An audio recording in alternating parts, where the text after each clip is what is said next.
Los vientos del tiempo susurran su nombre.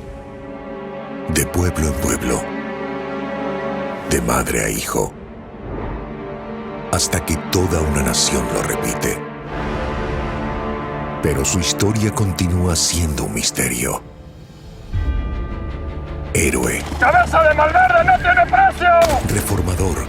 Rebelde. Mito. El tren viene. Y viene con un cambio importante. ¡Quiero Malverde! ¡Vivo o muerto! Pronto, uno de los íconos más grandes y controvertidos de los últimos 150 años regresa a la vida.